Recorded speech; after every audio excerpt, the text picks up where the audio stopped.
More than 40 regional broadcasters drawn from regions 1, 6, 7, 8, and 9, and the Voice of Guyana in Region 4 are participating in the first ever regional radio conference being held at the Arthur Chong Convention Center in Georgetown.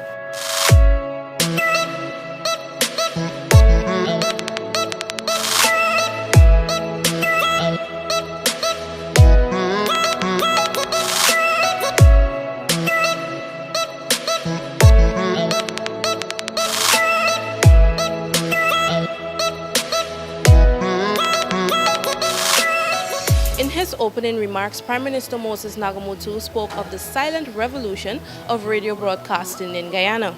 He also pointed to the fact that for the first time in the history of national broadcasting, radio has been carried to the wider hinterland. We have now brought to the attention of the world that there are 9 peoples who were formerly locked away in what they used to call the bush or the jungles, and that they could communicate to the rest of the world in their own languages. That's a revolution, although it has been a silent revolution.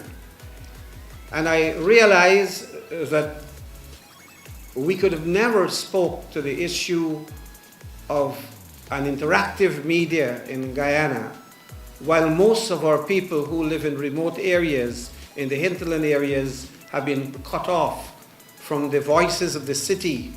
Over the next 2 days, the broadcasters will be exposed to procedures governing how to operate and manage their respective radio stations and guided in preparing quality programs. Recognizing the importance of communication to the development of the hinterland peoples, the coalition government, on assuming office in 2015, set out to establish radio stations in all of the hinterland regions.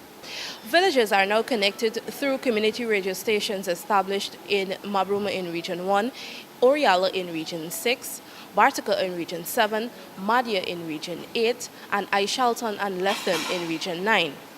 From the Arthur Chong Convention Center in Linendal with videographer Tejpal Bridgmahan, I am Senika Thorne for InfoHub.